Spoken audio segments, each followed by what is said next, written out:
আমাদের বাবা মারা আমাদের কাছে দিনে দিনে অবহেলিত হয়ে যাচ্ছে।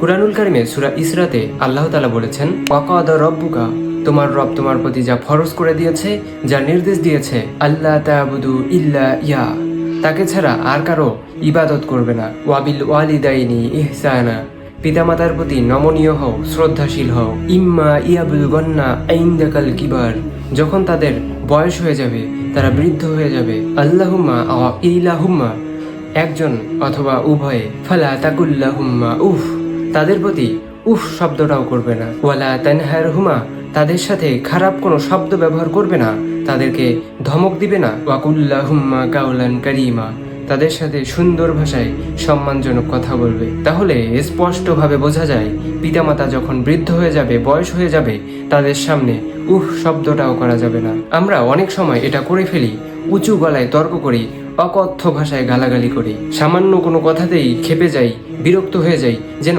তাদের কোনো কথাই সহ্য হয় না। যে জায়গায় উফ শব্দটাও করতে নিষেধ করেছে, সে জায়গায় আমরা উঁচু গলায় কথা বলি, তাদেরকে অপমানজনক কথা বলি। যখন আমাদের পিতামাতার বয়স বেড়ে যায়, তাদের বয়স বাড়তে থাকে, তখন তাদের আচরণ বাচ্চাদের মতো হতে থাকে।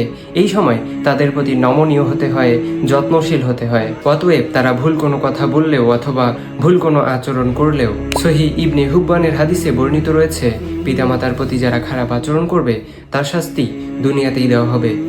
সে যদি তার পিতামাতার সাথে খারাপ আচরণ করে, তার সন্তানও তার প্রতি খারাপ আচরণ করবে।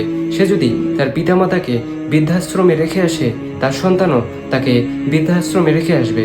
অতএব তার শাস্তি দুনিয়াতেই নিশ্চিত।